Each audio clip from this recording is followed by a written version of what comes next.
All right, so we are live. I'm here with Jon from Comprehensible Thai. So Hello, thanks for sir. joining.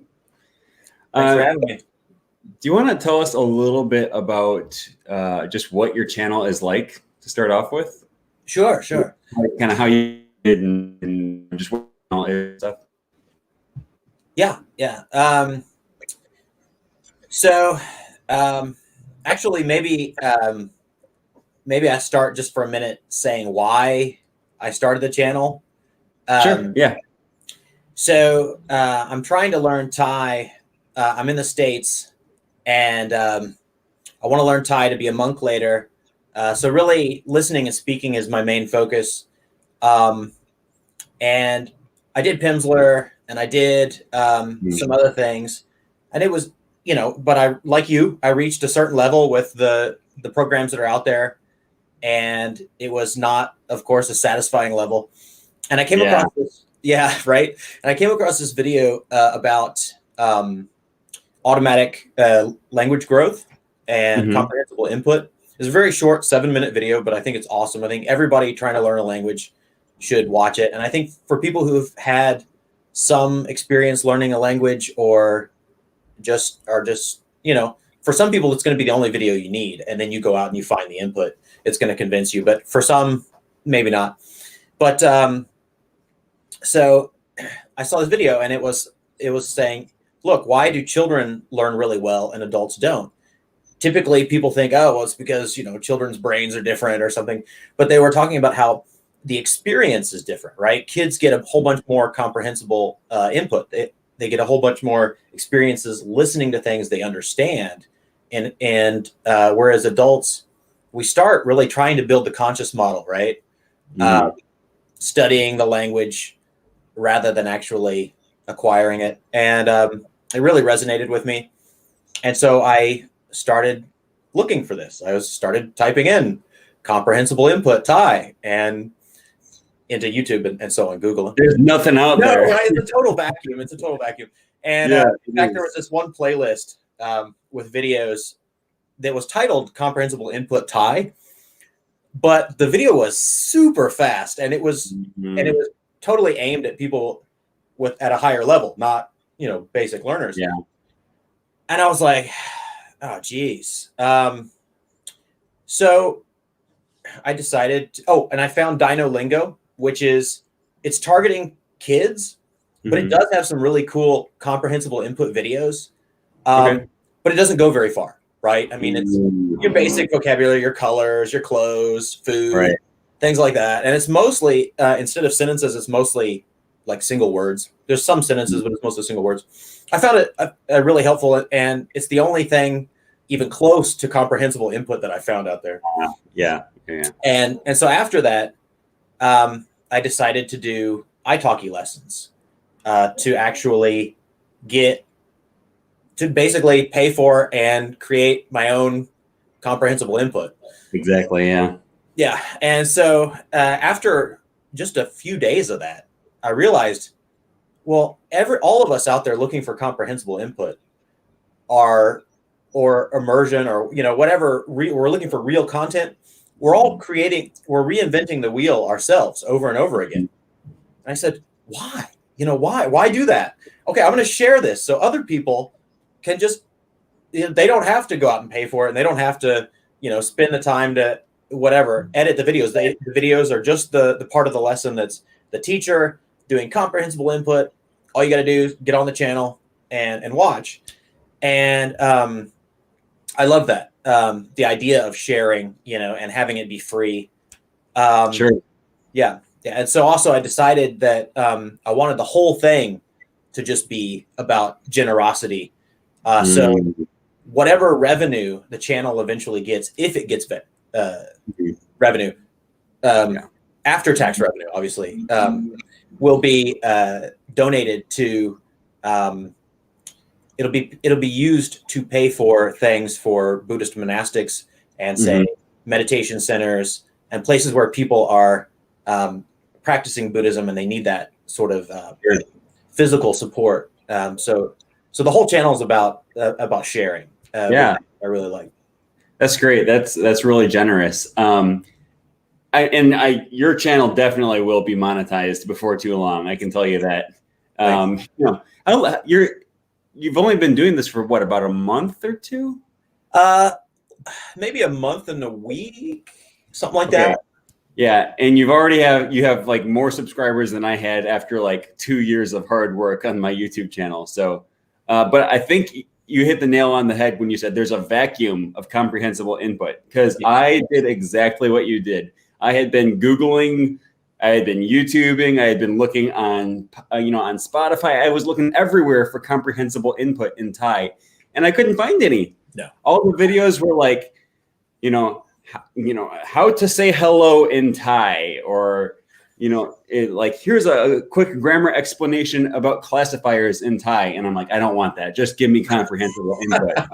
And then for whatever reason, I guess just out of desperation, in December or earlier this month, I just once again typed in comprehensible input Thai, and then boom, all of a sudden there's a YouTube channel with nothing but comprehensible input in Thai. And I was like, it was like in Monty Python when the Holy Grail is revealed in the sky. Right. Yeah, but no, I agree totally. I wonder how many times people have gone through the process of creating comprehensible input in Thai, and then it was just lost because no one ever recorded it. Yeah, exactly. So I think that's a great idea that you have there. Have you ever seen the video called, let's see, I think it's called, it's a pretty popular video on YouTube. It's like how to acquire any language, not learn it. And this video is a little about bit an hour long, 50 minutes or something. Yeah. A friend of mine, a Facebook Thai learning friend of mine, shared that with me just a few days ago, actually. Yeah. Okay. Yeah. That's interesting. I had a friend do the same thing with me about a year ago. Okay. And he just sent it to me because, I'm learning Thai. He was learning Spanish at the time. He's like, hey, I want you to check out this video. We could do it with each other. And, for those who don't know, the concept of this video is this guy didn't know any Arabic. And did you watch the whole video? I watched the key parts. I did see the case study in Arabic at the end. Yeah. And so all he did was he started off going to an Arabic tutor, and he would have like a magazine or a children's book, something with lots of pictures. And he would just have the tutor just go through and point to different things. He said, always start with clothes and colors. And that makes sense because it's so tangible. You can see, okay, he's wearing a gray shirt and, a green hat, right? Right. And he just points, and then you'll just be able to pick up all that stuff. Here's a green plant, green hat, green book. And then you just start to pick up all that stuff. And are you familiar with Stephen Krashen? Absolutely. Yeah. He has this great video. I don't know if you've seen it, where he speaks German, and I don't speak any German, but I understood everything he said. I did. Yeah. The Spock one, right? Where he's drawing Spock. No, actually, I've heard of that one too. The one I'm referring to, he's talking about like his eyes, his hands. Okay. That one? No, I haven't. No. What does he do in the Spock one? It's like the video is actually like from the 80s. I mean, this stuff's been around forever. He's at a conference talking to other students of linguistics and so on, and he's saying, look, instead of teaching about the language, why don't we do this? And he takes out a piece of paper and a pen, and he starts drawing a picture of this like alien, and he says in German, it's all in German. He's like, he's got an ear here, he's got a nose, he's got 2 ears. Oh wait, maybe he's got, I can't remember what it was, but like 3 ears or different stuff. Oh no, he doesn't have that. It's all really simple stuff, but you could see exactly what was going on. And if you wanted to learn, you were motivated, you paid attention, you could totally pick things up really quick like that. Sure. Yeah. And it's great. Like, it's really amazing to think about how much time we try to spend learning languages through English, and then compare that to, I speak no German whatsoever, and I just totally understood everything he said. Exactly. And I learned the German word for ear. I learned the German word for hand. I picked up all of this, and he didn't speak any English at all. Yes. Yeah, exactly. Right. Why waste time listening to someone speak English when you want to learn Thai or you want to learn whatever, right? Exactly. Yeah. And then one thing I noticed on your channel is like you are kind of adamant about 100% Thai. Anytime, the teacher would be like, okay, ka, understand my ka? And you'd be like, crew cup, crew cup. Yeah. I think I only uploaded one instance of that, but Okay. yeah, definitely at the beginning. I hate to use the word train because we're learning together, right? But I had to let them know, look, this is not, okay. I don't want that. Mm-hmm. Yeah, but no, I mean, and I wasn't criticizing you for that. I think that's great.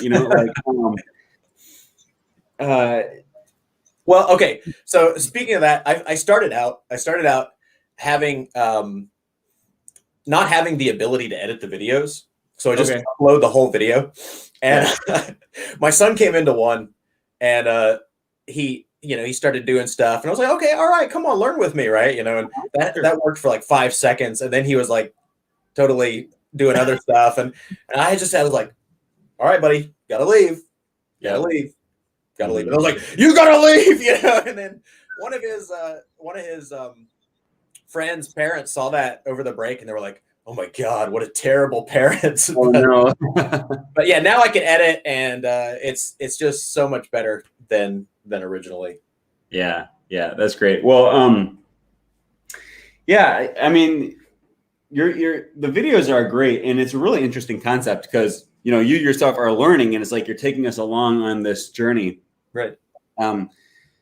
But yeah, it's all 100% in Thai, and I don't know where my Thai is in comparison to yours. We're probably not too far off because I understand the majority of your videos and but not everything. Yeah. But even when there's something going on in the video that I don't totally understand, it's like that's okay because there's pictures, they're clicking on stuff, showing you, they're illustrating it all. And it really does just make it comprehensible. Yeah. I don't need to understand all the vocabulary to understand.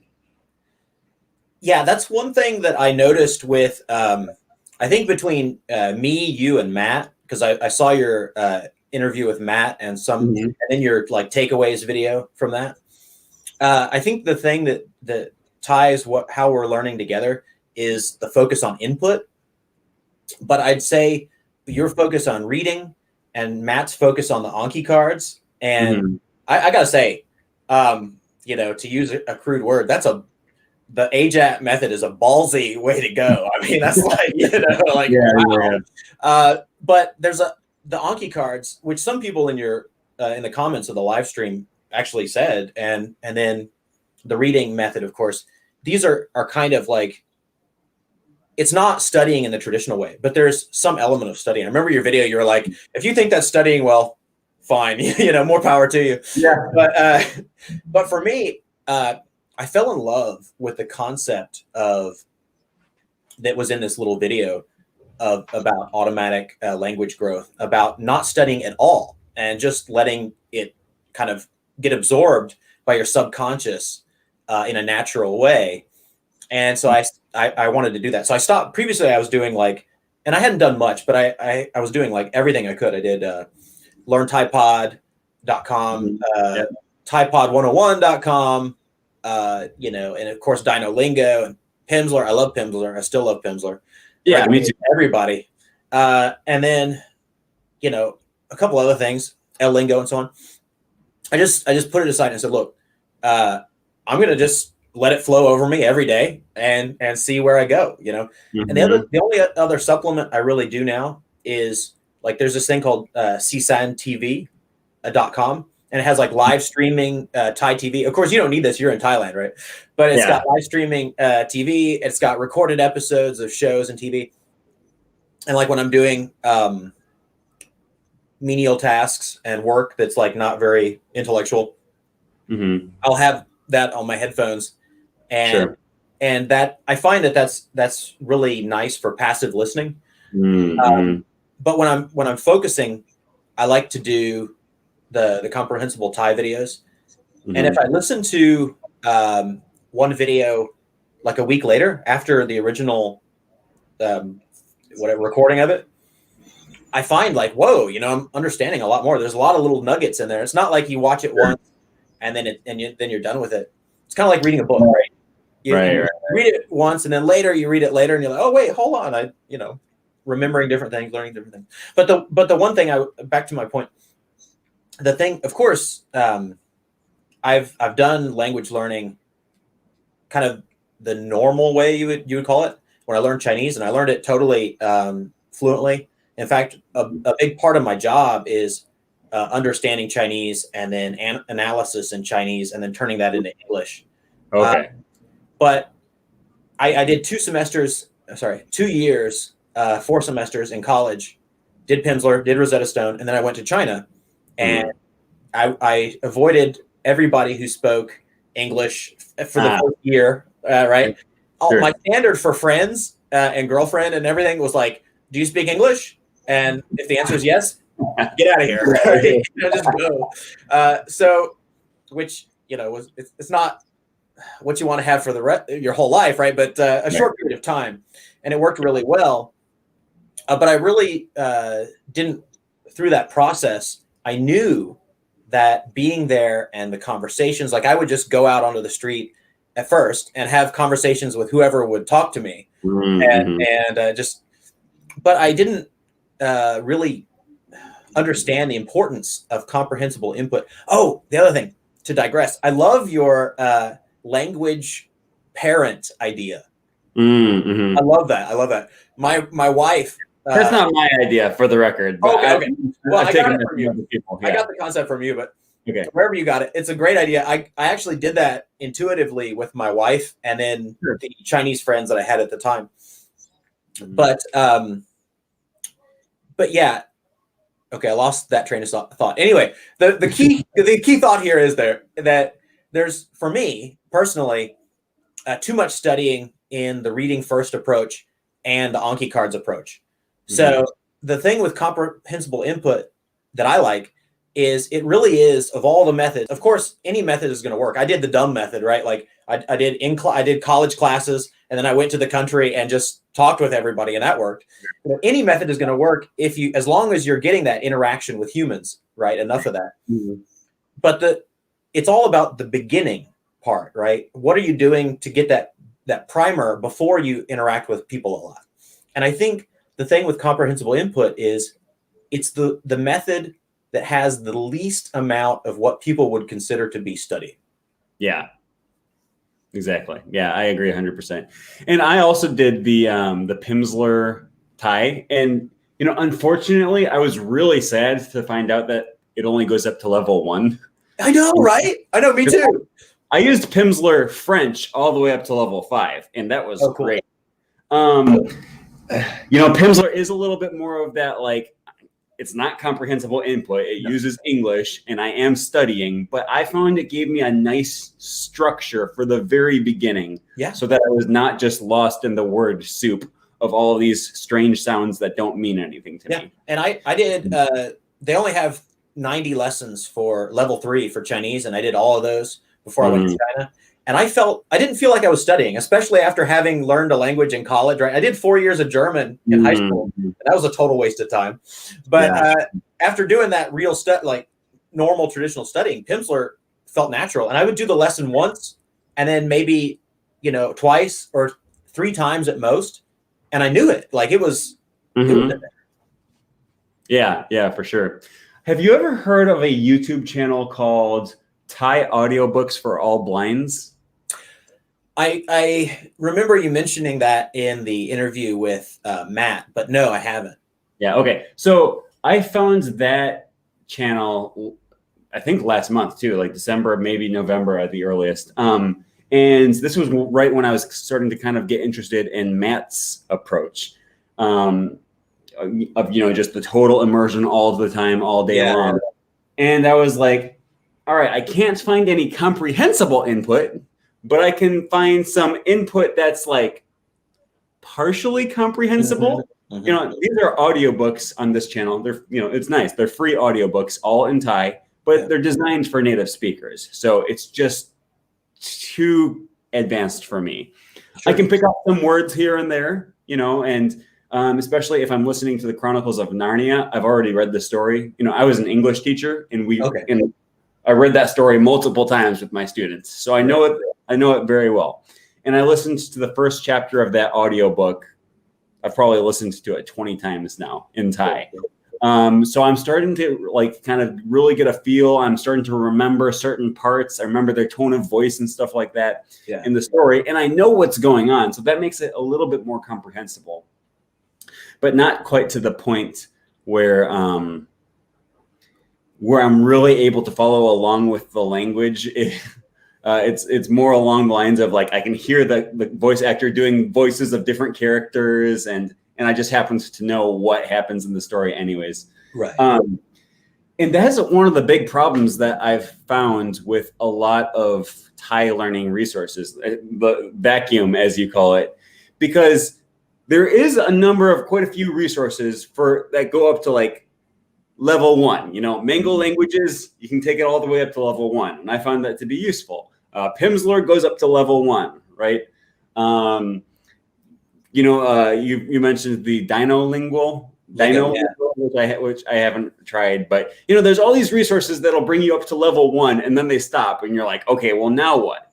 Yeah. The next step is literally designed for native speakers of Thai. I need something in between. Yeah, for sure. Right. The only one that has intermediate stuff I found, let me rephrase that. The only one that I found that has intermediate stuff is ThaiPod 101. But then the problem with that is that their podcasts are 90% in English. Yes. Oh my God. Okay. What, a less than a minute conversation, and then they explain it in English for 15 minutes, and it's like, right. I know. Yeah, exactly.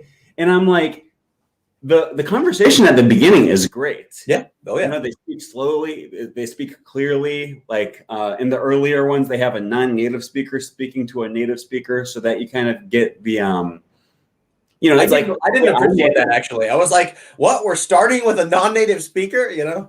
Well, to me, it made sense because it's he's in the same boat as me. He's learning. His pronunciation might be a little bit easier for me to hear.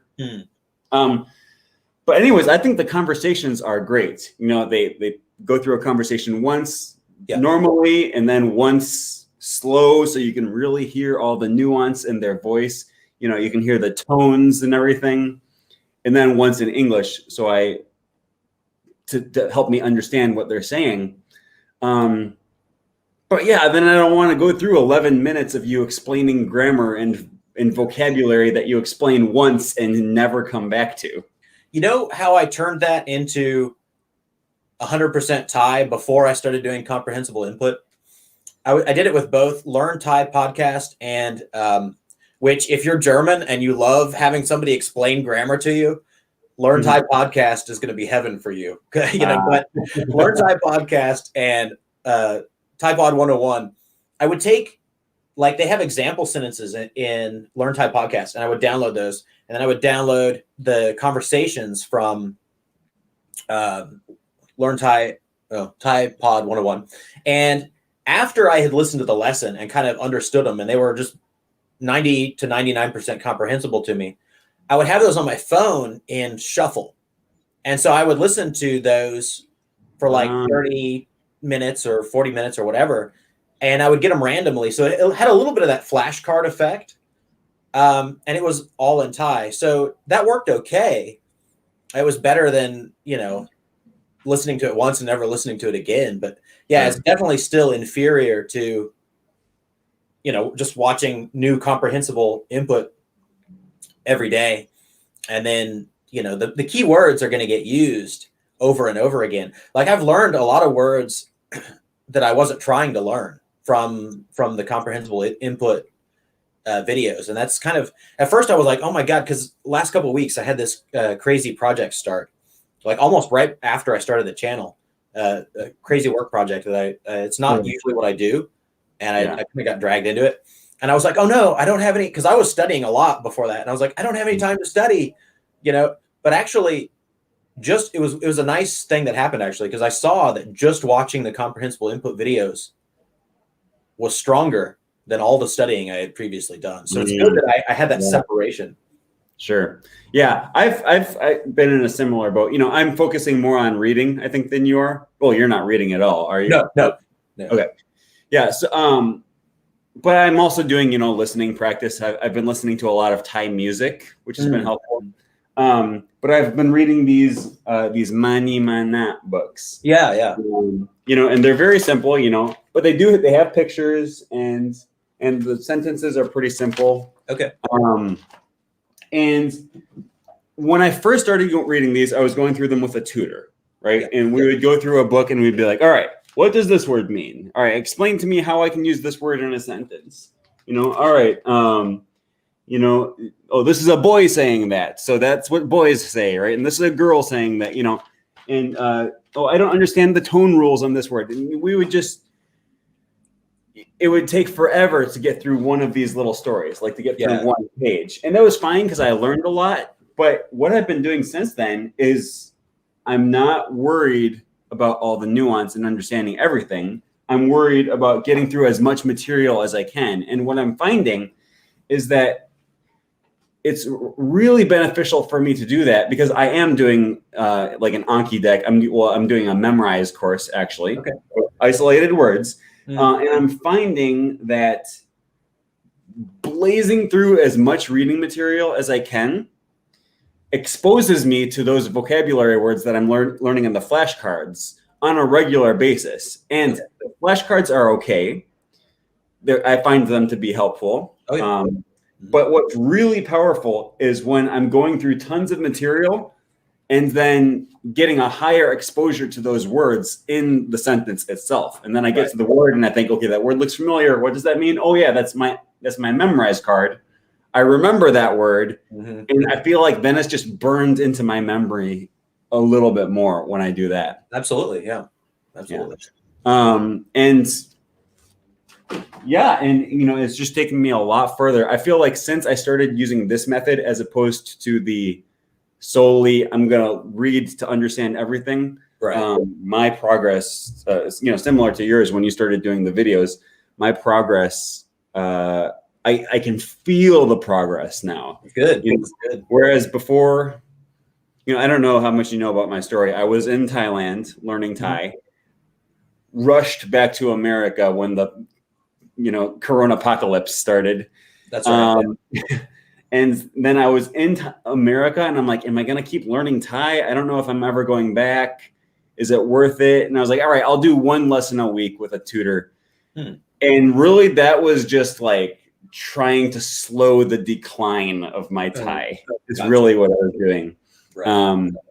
But now I can feel it's really a good feeling when you learn a word and then you instantly see that word again later, or you see it again the next day and you're like, all right, yesterday I wouldn't have known what this says, but now I understand. Yeah. And I get that a lot with doing the passive listening to Thai TV, things that I've learned in the lessons and stuff. It comes up and you're absolutely right. You know, you get that. Yeah, I know that. Yeah. So you said with this Thai TV, you said, now that's meant for Thai people, right? Or absolutely, Thai TV channels. The ones I tend to listen to the most is this TV channel called Nation, Channel 22. It's news. I don't typically listen to news. I'm not a news person. But the thing about this is they talk nonstop. Like if you're watching a show and stuff, there's a lot of like downtime and stuff. Oh, right. Yeah, panning shots and like establishing shots and stuff like that. Yeah. And then the other one is this channel called Grammy, and it's like basically like their music channel. So when I don't want anything too heavy, I'll go to the music channel, and either they have music or they have light entertainment type shows. Okay, gotcha. So so I'm going to try to start getting some of the questions here. Rochelle Turner asks, I'm curious to know the effectiveness of passive listening. So that's one of the things that I talked about with Matt too. Like for me, it's so hard to motivate myself to listen to something where I'm only understanding isolated words, and I'm not really getting the big picture. How have you found that to be? It's funny, when I learned Chinese, I was really cool. I knew where my level was, and I knew it's just, I don't know, instinctively or intuitively, I knew what I want to do is go from here to here, right? Mm-hmm. Not here to here. Right. So I was super happy. I was like at 10%. I was super happy with 11%. Like if I got, and talking with people, and my wife was talking to me too. She's like, oh my God, I can't believe how you don't know the culture, you don't know the language, and you're just so confident saying stuff and interjecting your thoughts and, whatever. And you're so happy with being misunderstood and being made fun of. And I was like, yeah, I'm learning the language. This is how you learn. Mm-hmm. So with the passive input, obviously I'm doing active input as my core, and the passive input is supplemental. And from the videos I've seen of Matt, that's his idea too. Is the passive input is always going to be supplemental, and it's just to make use of your downtime. I mean, sure. You're going to be washing the dishes. You're going to be whatever. For me at work, it's making a PowerPoint slide look beautiful. I've already got the content. I don't have to think about it. I just kind of design it a little bit. In those moments, you could be listening to the language, or you could be doing something else. Why not listen to the language? So many words that I've learned so far, because I'm only, in my real language learning, right? I'm only like a little more than a month into it. So I'm okay with picking out words and phrases, Mm-hmm. If I'm still picking out words and phrases next month, it's going to be a problem, right? But for now, it's great. So I'll hear words and phrases, and actually a lot of sentences I'm understanding, but I'm cool with just picking out new words and phrases. And it's like an Anki flashcard, except for you don't have to do the work. I hate the idea of, I love flashcards, and spaced repetition is absolutely awesome for learning, and I used flashcards in college, but I used handwritten ones, and it was awesome. But it's like having an Anki flashcard. It comes up in your mind. You go, oh, I recognize that, and boom, and there it is. It's been reinforced in your memory. Exactly. And it has if that's the only value it has, that's great value. But I think it also has value in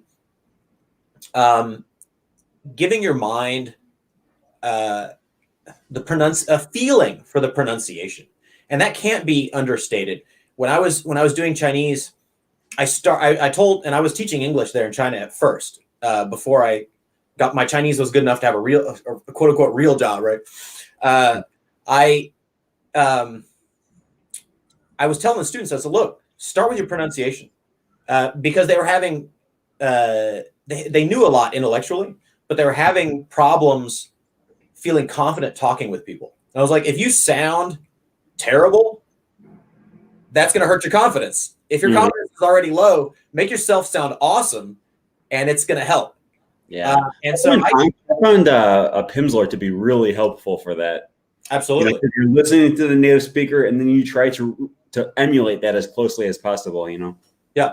And I even did, like, at first month or two when I was in China, they have this song for the sounds in Chinese. There's not as many sounds in Chinese as there are in Thai. Mm-hmm. And there's this like and kids go over it to learn like pinyin, their romanization. And I would do that every morning, and before I went to bed, I'd be like, and it was like on this YouTube video, and I watch it, go through it just as an exercise for the muscles. Yeah. Your mouse needs that muscle. Your mouth needs that muscle memory. Just like learn it, like your fingers if you want to play the violin. Yeah, absolutely. You said something in there that was interesting to me, though, that you'll listen to Thai as you're like doing PowerPoints or something. Yeah. So I will listen to Thai while I'm eating breakfast, while I'm washing the dishes, while I'm walking, while I'm going around the grocery store or something. Yeah. I find it really difficult to listen to Thai when I'm doing something that requires language. So like if I'm editing a video and I have to listen to myself speaking on my video, and I'm cutting and I'm listening to my words, I'm also listening to Thai, that doesn't that like I can't listen to Thai as I listen to English as well. Do you have that same issue? Well, when I'm doing it, I'm not listening to anything else. I'm just Right. you know. I just meant like anytime I need to read or like process English. Yeah, absolutely. And in my work, working with the PowerPoints, there'll be times when I'm translating Chinese to English for a moment, or there's times when I think of something, and the way the brain works is a lot like a computer, right? You can have several programs going in real time, but the way it actually works, that's what it looks like. But the operation of it is your attention is switching super rapidly between the different programs, right? And so if that attention is fixated on, say, translating a sentence or listening to something in your native language or whatever, yeah, your attention is going to be gone for that period of time. But and Matt does a great job of talking about this in one of his videos, is about the passive input video. Is so what, right? Because what you're gaining is that moment after that, between those breaks, right? That's nobody is saying, okay, let's just do passive input and you're going to learn how to speak the language in a couple of years. No, it's a supplement. It's a supplement. Sure. By the way, I don't think I ever actually, I meant to do this earlier, but I'm going to show your channel here. So yeah, here's Comprehensible Thai.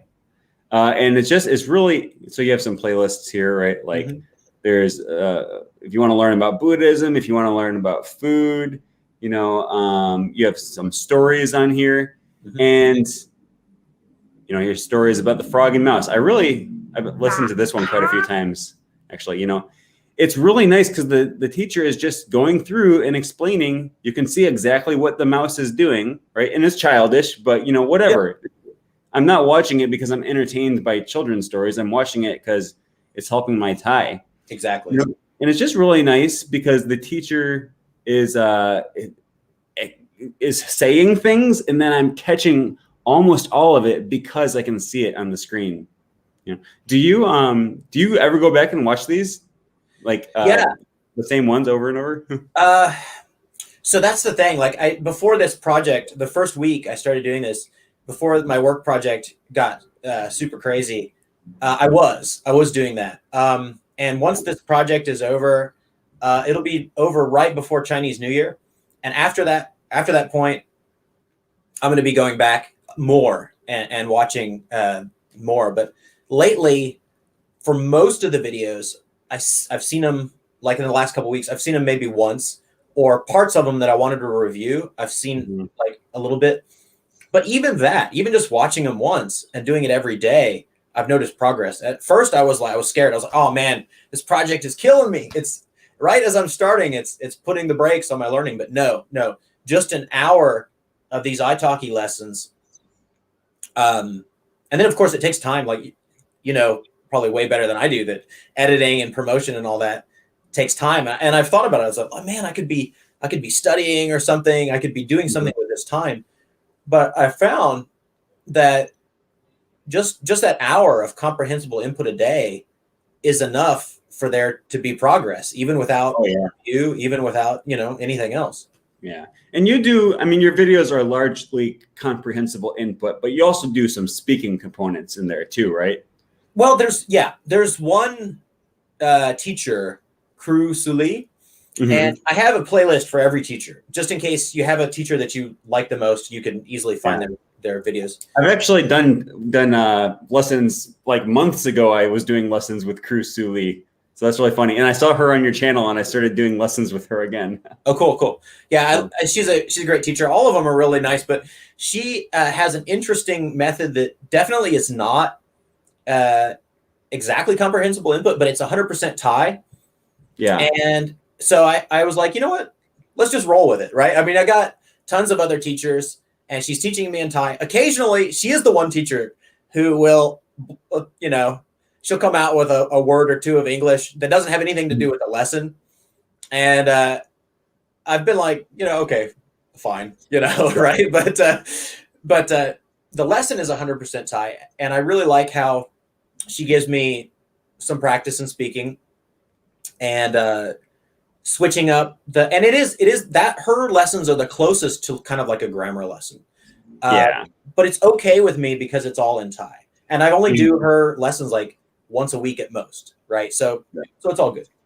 Yeah. And yeah, that's the other thing is, the important thing about comprehensible input is that it's all in the target language and that it's comprehensible, but also that it's interesting. Yes. Okay. It's any subject. That's why they call it comprehensible and compelling input. Exactly. Right. Because you want it to be interesting enough to hold your attention. But any subject can be spoken in your target language and interest you.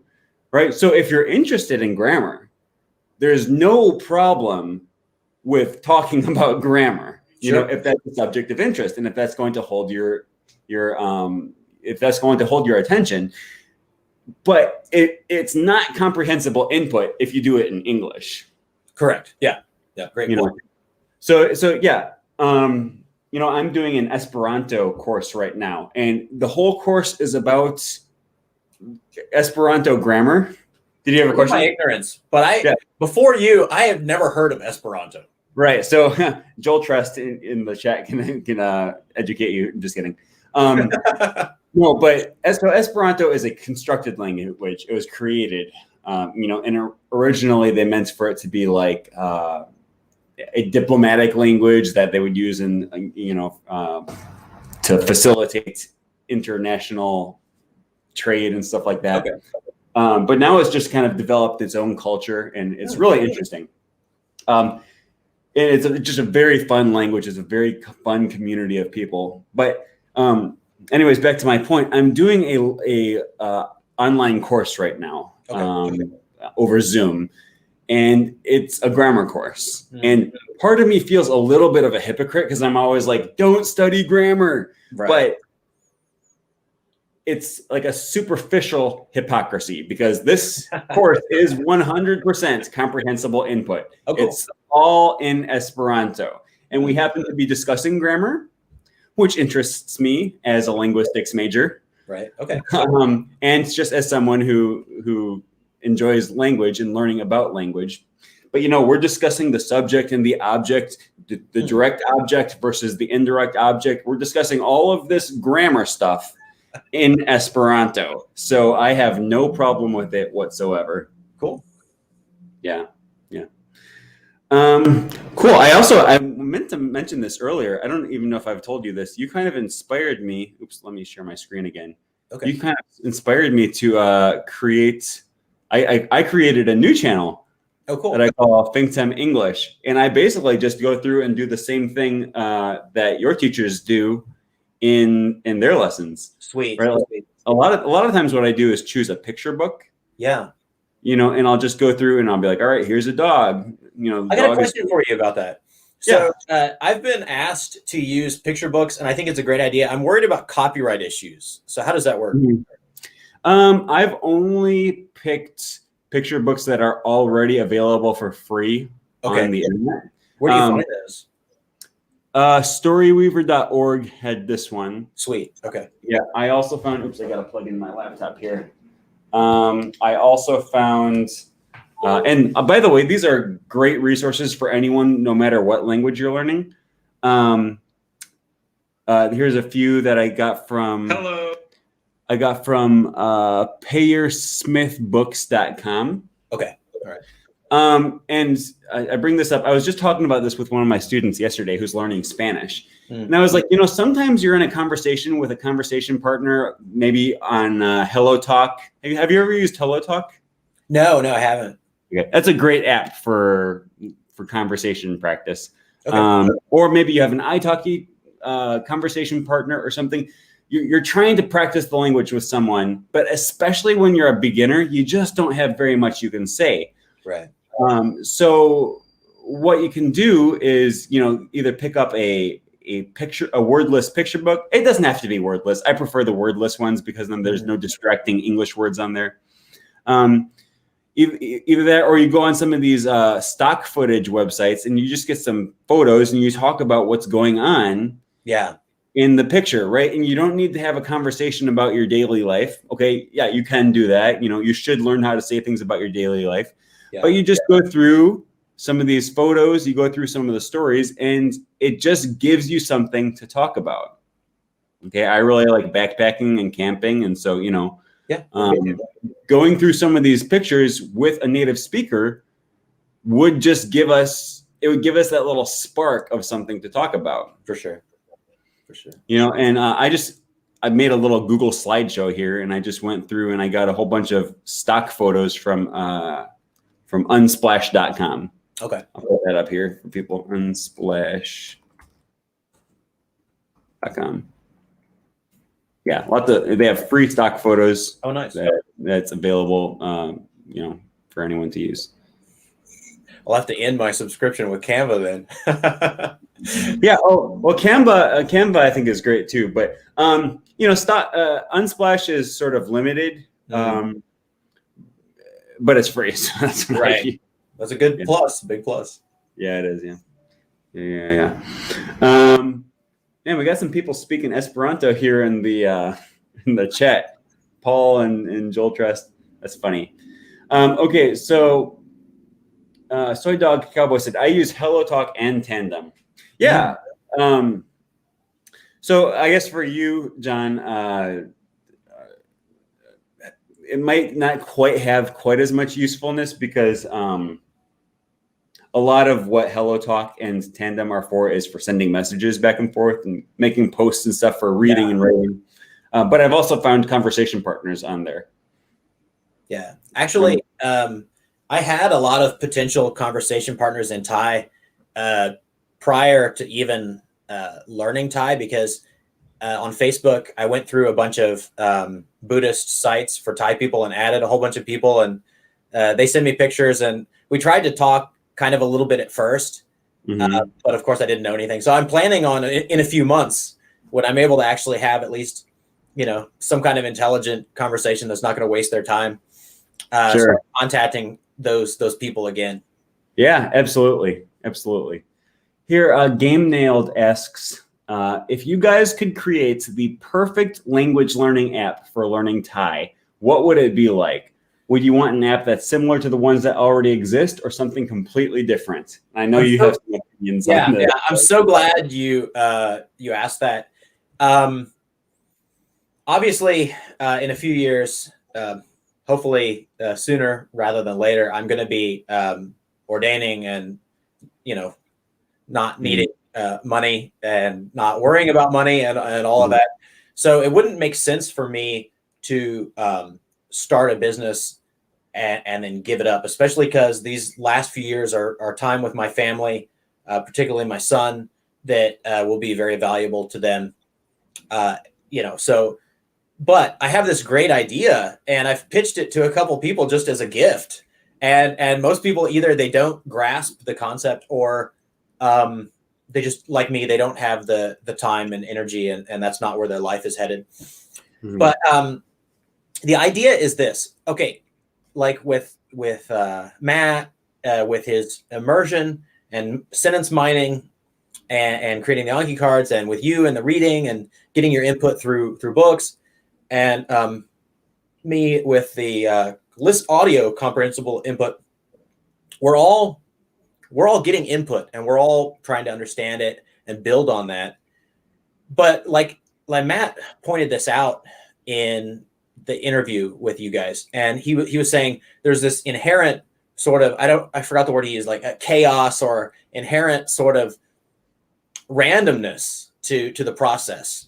And I realize in a natural situation that's going to be there. The whole point of a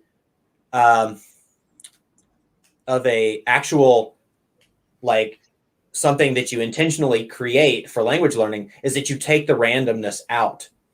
So these lessons for me, I'm like, it's still pretty random, because I'm having the teachers, I don't have time to plan the lessons for the teachers or even research what the best sequence of lessons would be. So I'm like, okay, give them the general way to do it, And sometimes I'll say, hey, for this lesson, I'd like to learn about past tense and future tense, but I don't want it to be anything other than you tell a story and then I'll see the past and future from the story or whatever, or I want to learn about Buddhism this time or whatever.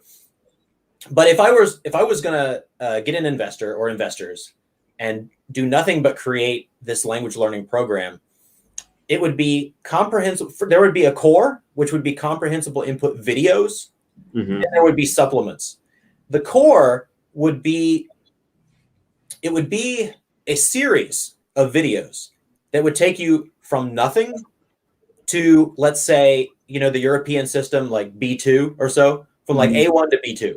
It would take you to basic or intermediate fluency. In terms of listening, through the videos, you start video 1, you do video 2, you do video 3. It builds. Yep. It's cumulative, and it goes and it touches on the points that make sense to touch on in the beginning, and then it builds. As a supplement to that, there would then be games like Dinolingo, and I totally recommend you check out Dinolingo. I keep telling people Dinolingo is awesome, but it's designed for kids, and so people are like, no, I don't think so, but it's awesome. But the game would be designed for adults, right? But it would have that kind of game thing, and it's not like a game that would be super hard, but it's a game where you're seeing the word come up, or word or sentences or whatever it would be come up over and over again. For people who like Anki, there would be pre-made audio flashcards for each lesson, and that could build if you wanted to do Anki along with it. And then there would be audio and visual quizzes for each lesson, similar to what you see in like a Rosetta Stone or an El Lingo. Sure. And that would take an immense amount of work and investment to create, especially from A1 to B2. However, that would be, as you're fond of saying, the holy grail. That would be the holy grail of language learning, a language learning program. It would be entirely 100%, 110%, 125%, whatever, 1,000,000%. It would be focused on one thing and one thing only: listening. Why? Because listening is really the only thing that everything flows from a source, from a cause, right? For language learning, input in listening is the natural, the strongest source. And if you have, let's say you have nothing but perfect B2 level listening, You take this course, whatever the price would be, it wouldn't be that bad compared to, might be a little more expensive than other language language-learning things, but it wouldn't be crazy. It wouldn't be like all the money I'm going to pay over a year to have daily italki lessons, right? And so you take that and you get to B2 listening, and you have no speaking, no reading, no writing. You start italki lessons understanding everything the teacher's saying. You have this, like the input hypothesis, you have this model, this subconscious model of what the language is like, and then you start talking super fast. Once your speech is relatively decent and you want to start reading, super fast. Right. Once you're reading, you want to start writing, super fast. So that's, if I was going to create a language learning program, I don't know if I'd call it an app. Of course, it would have to be an app for today's environment, today's internet environment. But if I were going to create a language learning program, that's exactly what it would be. Yeah. I made a video a few months ago about what I look for in a language learning app. And the 3 things I mentioned were, number 1, I look for something that's scalable. Okay. So it grows with me as I progress. I don't want to be left dry with a program that I love after I reach B1, or, A1. Okay. After I finish lesson 1. I also want it to be designed for my target language, right? Something that doesn't treat every language like a cookie cutter with words that translate directly. I don't know if you've ever used the Drops app, but it's like, okay, well, we're going to give you a flashcard that has the word grandmother, so you can learn the word grandmother. Well, what's the problem with Thai? There's multiple words for grandmother, depending on if it's your maternal grandmother or paternal grandmother. Most Asian languages, yeah, correct. Yeah. So you can't, an app can be used for multiple languages, but they have to treat every language like an individual. Right. And then the third thing that I look for always is systematicity. All right. An app doesn't have to have all of these things really strongly, but I really want something that will remember the things that I've learned and build off of those in the future. Yeah, it felt so much like Typod 101. One of the other big gripes I had with it is they'll teach you a vocabulary word in lesson 1. Yeah. And then never come back to it. Exactly. Yeah. It's not cumulative. I don't learn a word by hearing it one time. No, who does, right? And also you can't use words in lesson 2 that I haven't learned yet. Well, you can if it's comprehensible input, if there's some way of me knowing them. Correct. But I want an app, or I want a system that will know the things that I know and build off of those. Right. Don't repeatedly teach me the same thing, and also don't teach me things that are outside of my current knowledge. Yeah. Rochelle Turner says in the comments, it has to be cumulative, and that's a good word. That's the good word for it. Yeah. Excellent. Yeah. Exactly. I was saying systematic, but cumulative is systematic in that it is cumulative, right? Okay. Cool. Well, I think it's been almost an hour. I think I'm gonna end the stream here. Sounds good. Press says drops is cute though. Yeah, it is, but I just don't find it to be that effective. Anyways, thanks so much for coming and giving us your input. That was not a pun. I hope it was comprehensible. Yeah. It was great talking to you. If anyone is learning Thai, I highly recommend the Comprehensible Thai channel. I honestly, I saw it, I found it, and it instantly became my favorite channel for learning Thai. Thank you. And I don't say that as like to flatter you. It really is just a very useful channel for learning Thai. Also, I know for sure there's one for French. I'm sure there is probably one in every language or many languages. Like I said, I just started one in English. Yeah. So whatever language you're learning, I would look for something along the lines of comprehensible inputs in my target language. Anyways, I'm going to end the broadcast here. So thanks to everyone who watched, and thank you, Jon, for your great channel and for the interview. Yeah, thanks, Aaron. Yep, great.